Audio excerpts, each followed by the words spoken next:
শুভ সকাল আমার প্রিয় পরিবার, তোমরা সকলে কেমন আছো? আশা করছি যে যেখান থেকেই আমার ব্লগটি দেখছো সকলে ভালো আছো। তোমাদের আশীর্বাদ ও ভালোবাসার সাথে নিয়ে আজকের ব্লগটা শুরু করলাম। আজকে হলো শনিবার আর এখন বাজে ঘড়ির কাঁটায় ঠিক সকাল ওই 6:30 মতো। ঘুমের থেকে উঠেই কিন্তু সংসারের সমস্ত কাজে হাত দিয়ে দিয়েছি। তো ওই দিক দিয়ে প্রথমে আমাদের রান্নাঘরে যে ঝাপটা ফালা থাকে জানলায় সেটি তুলে নিলাম, তারপরে এই দিক দিয়ে বারান্দাটা ভালো করে ঝাঁট দিয়ে নিচ্ছি। আর জানো তো এখন তো আমাদের মাটির ঘরটা পুরো ভিজে গেছে, সেই কারণে না ঝাঁট দিতে গিয়ে অনেকটাই অসুবিধা হয়। কেন বলো তো, ওই যে কাদার মধ্যে দিয়ে সেরকমভাবে ঝাঁট দেওয়া হয় না। বারণটার ডগটাও দেখেছো কেমন ভিজে গেছে ঝাঁট দিতে দিতে। আর এইদিকে মনে হয় যে কাদা ঘরে আবার কি লেপবো, তাও কিন্তু দৌড়ে জলটা কষ্ট করে হলেও দিয়ে দিলাম। আর জানো তো আমাদের বাঙালিদের নিয়ম যে দৌড়ে ঘরে জল না পড়া অবধি ঘর থেকে একটা চুলও বেরোবে না। তাই কিন্তু ঘুম থেকে উঠে সমস্ত কাজকর্মর আগে কিন্তু এই দুয়ার ঘরে জলটা দিয়ে দিই। তো এই দিক দিয়ে চলে আসলাম ঝটপট করে উঠানটাও সুন্দর করে ঝাঁট দিয়ে দিতে।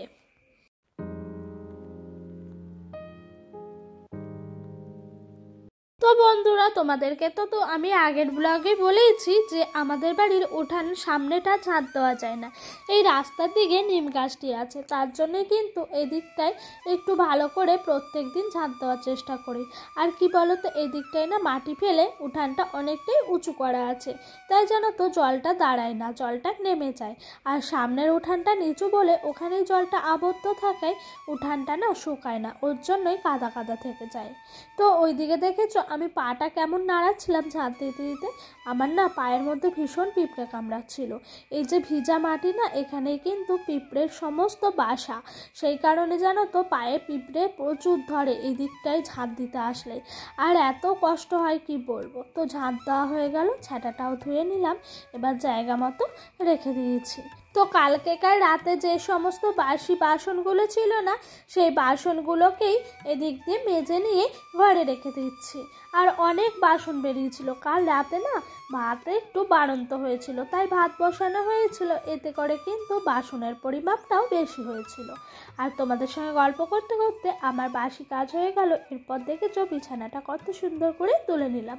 আর জানো তো এইদিকে পর্দাটা তো ফেলাই থাকে, তাই পর্দাটাও কিন্তু সরিয়ে নিলাম। আর বন্ধুরা দেখেছো একটা জিনিস খেয়াল করেছো তোমরা যারা আমার রেগুলার ব্লগ দেখো, কালকে আমি ওই মানি প্ল্যান্ট গাছটি আবারও ঘরে এনে রেখেছিলাম জায়গা মতো করে, সেই কারণে দেখো ঘরটি দেখতে যেন সৌন্দর্যটা আরোই বেড়ে গেল। আমার না এই সমস্ত গাছগুলো লাগানোর ভীষণ ইচ্ছে জানো, তো একটু একটু করে এই সমস্ত গাছগুলো লাগানোর চেষ্টা করছি।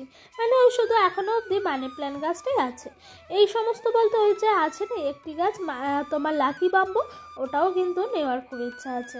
আর এইটা দেখো ক্যামেরাবন্দি না করে রাখতেই পারলাম না, ডোডোর দিদি এসছে রাখি পরাতে, আর ডোডোর দিদি কিন্তু এখনো অবধি রাখি বাঁধতেই জানে না, ওদের যেন এখনো 5 বছর পূর্ণ হয়নি।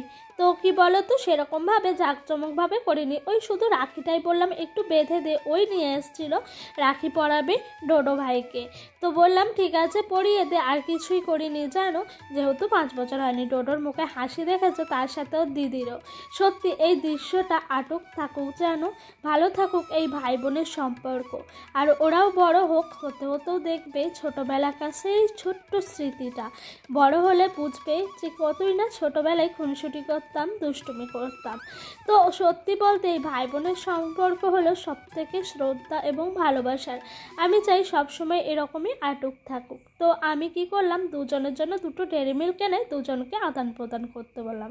আর এদিকে দেখেছো একটি জাত সাপ চলে গেল। কি যে ভয় লাগে ছোট ছেলে নিয়ে এই জঙ্গলের মধ্যে বাস করতে, যখন তখন এরকমভাবে সাপের আনাগোনা, তার সাথে তো পোকামাকড় আছে, ভীষণ ভয় হয় যেন, সাবধানে থাকার চেষ্টা করি। আমি জানো তো বাড়িতে সবাইকে বলি যে একটু ছেলেটাকে সামলে রাখার জন্য। তো বন্ধুরা দেখেছো কালকেকার মাছগুলো কিন্তু বাঁচিয়ে এ দেখো এই দিক দিয়ে আজকে চালিয়ে দিচ্ছি। আর জানো তো বন্ধুরা, গরিবের সংসারে কখনো বিলাসিতা করি না, সামর্থ্য অনুযায়ী সমস্ত দিকটা এভাবে সামলানোর চেষ্টা করি। যেহেতু কালকে মাছ নিয়েছিল বলেইছিলাম, মাছের পিস অনেকগুলোই ছিল, সেহেতু রেখে দিয়েছিলাম আজকের দিনটা চালানোর জন্য। জানো তো, প্রত্যেক দিন মাছ মাংস খাবো সেই সামর্থ্য কিন্তু আমাদের নাই। তা বলে কি আমাদের খেতে ইচ্ছে করে না? তাই আজকের জন্য কিছুটা হলেও রেখে দিয়েছিলাম। এতে করে আমার কিন্তু দুপুরটা আজকে খুব সুন্দরভাবে চালানো হবে। তো ওইদিকে দুটি মাছের মাথার পিস ছিল, সেই দুটি জানো তো এই ঝিঙে দিয়ে একটু চচ্চড়ি করে নিচ্ছি। আর এরকমভাবে ঝিঙে দিয়ে চচ্চড়ি খেতে মাছের অপূর্ব সুন্দর লাগে, যেন দুর্দান্ত, তোমাদেরকেই বলে বোঝানোর মতো নয়। আচ্ছা দাঁড়াও, তোমাদেরকে ঝিঙে দিয়ে মাছের মাথা দিয়ে রেসিপিটা একটু শেয়ার করি। প্রথমে তেলের ওপরে কুচি কুচি করে রাখা পেঁয়াজগুলো দেবে, তারপরে ঝিঙেটা দিয়ে নুন হলুদ যেরকম দেয় আর কি দিলে, তারপরে একটু নেড়ে চেড়ে কাঁচা লঙ্কা দেবে, তারপরে মাছটি দেবে, ভাজা মাছ। তো মাছটি দেওয়ার পর একটু জল দিয়ে সামান্য মতো ঢাকা দিয়ে দিয়ে মাছটা যাতে মাথাগুলো ভেঙে যায় সেরকমটা করবে। তারপরে কিন্তু একটু ভেঙে চুড়ে ভালো করে শুকনো শুকনো করে নেবে, এতে করে কিন্তু ভীষণ ভাল লাগে যেন এটি করে খেতে। আর আজকে সেরকমভাবে ঘরে ঝিঙে ছিল না, ওই 3টি মতো ঝিঙে ছিল। আর জানোই তো ঝিঙে 3টে মানে কয়টুকু, তার মধ্যে তোমার বীজ বীজ হয়ে গেছিলো, সেটা কিন্তু ফেলে দিয়ে একটুখানি হলো। ঝিঙের পরিমাপটা যদি আরও থাকতো তরকারিটা আরও বাড়তো, আর খেতেও কিন্তু টেস্টিটা ওই একই রকম থাকতো।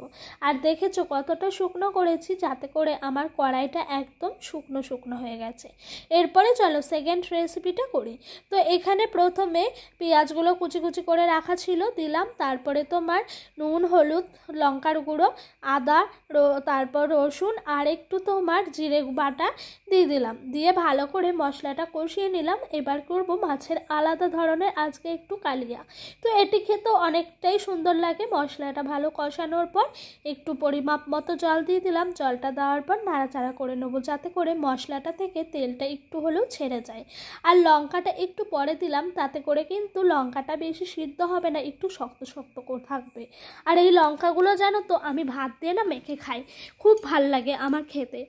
বন্ধুরা চলো আজকে তোমাদেরকে একটি সুন্দর কমেন্ট পড়ে শোনাই। তো একটা বন্ধু আমায় কমেন্ট করে বলেছেন, পুরো ভিডিওটা দেখলাম, খুব ভালো লাগলো, অনেক অনেক ভালোবাসা, অনেক ধন্যবাদ, তোমরা এভাবেই আমার পাশে থেকো, সেটাই সবসময় চাইবো।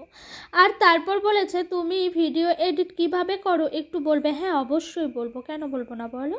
তো ভিডিও এডিট করি আমি ইনশট অ্যাপ দিয়ে। ওই তোমার প্লে স্টোরে গিয়ে সার্চ করবি ইনশট বলে অ্যাপ। তো সেই অ্যাপটি ডাউনলোড করে নেবে, তারপরে কিন্তু স্টেপ বাই স্টেপ পেয়ে যাবে। আর যদি না পাও, এখানে তো আমি ভালো করে বলে বোঝাতে পারছি না, চাইলে কিন্তু ইউটিউবে একটু সার্চ করে নেবে যে ইনশট থেকে কীভাবে ভিডিও এডিট করব, তুমি ডিটেলসে পেয়ে যাবে। আর আমি ভিডিও এডিট করি ইনশট থেকে। তো হলো, তোমার প্রশ্নের উত্তর দিতে পারলাম আমি? অবশ্যই আমাকে কমেন্ট বক্সে কমেন্ট জানিও।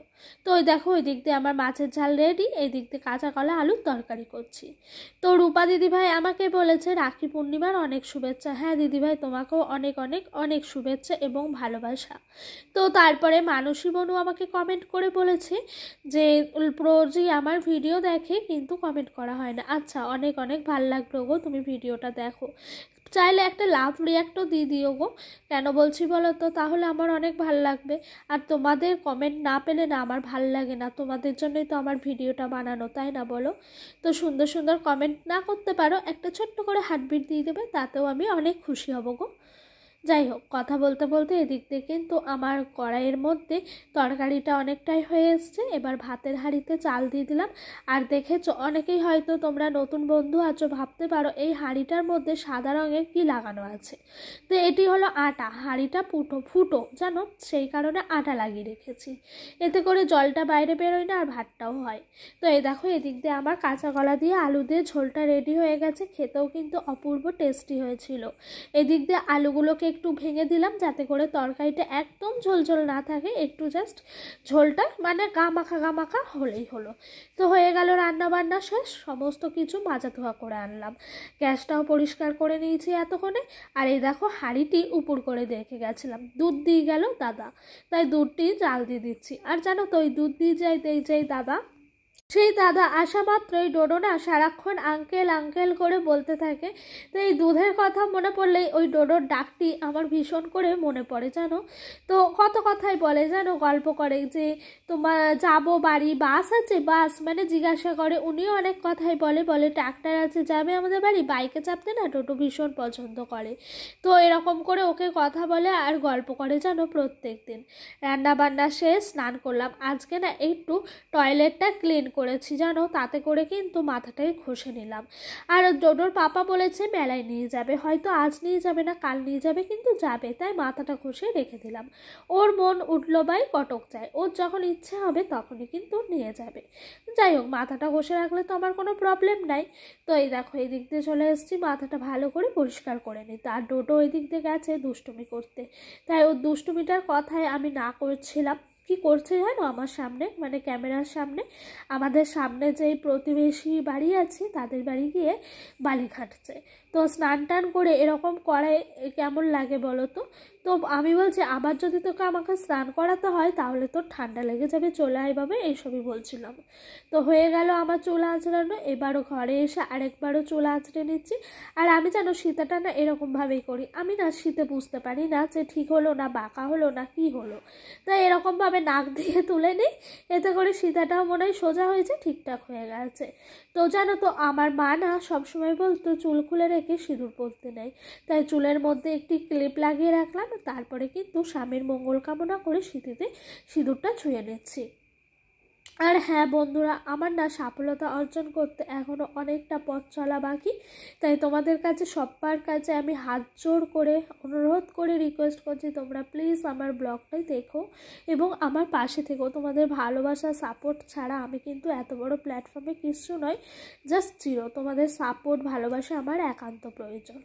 তো গল্প করতে করতে ওই দিক দিয়ে আমার সিঁদুরটাও পরা হয়ে গেল, এবার টিপটা পরে নিলাম সুন্দর করে, দেখছি কেমন লাগছে। জানো তো মেয়েদের না সাজ বলতে বিয়ের পর এই সিঁদুর আর টিপ শাখা পলা এটাই অনেক লাগে, মানে অনেক কিছুর সমান। লাখ লাখ টাকার মেকআপও এইটার সাথে তুলনা করা যায় না। বিয়ের আগে এত মেকআপ করতাম, এত কিছু করতাম, তবুও যেন মুখটা কেমন কেমন লাগতো, কিন্তু এখন শাখা সিঁদুর পরাতে মুখটাই যেন পাল্টে গেছে। আর যেন আমি কোথাও গেলে অনুষ্ঠান বাড়িতে হাতে শাখা পলাই পরি, আর কোনো কিচ্ছু পরি না, জাস্ট একটা চুড়ি পরলাম, কখনো কখনো পরি না। আর এই যে বসে পড়েছি খাওয়া দাওয়া সমস্ত কিছু শেষ করে, আসনটা রেডি করতে অনেকটা হয়ে এসছে, এই সবুজটা করলেই লাল করব। আর আজকের ব্লগটি এই পর্যন্তই, সবাই ভালো থেকো, সুস্থ থেকো, বাই।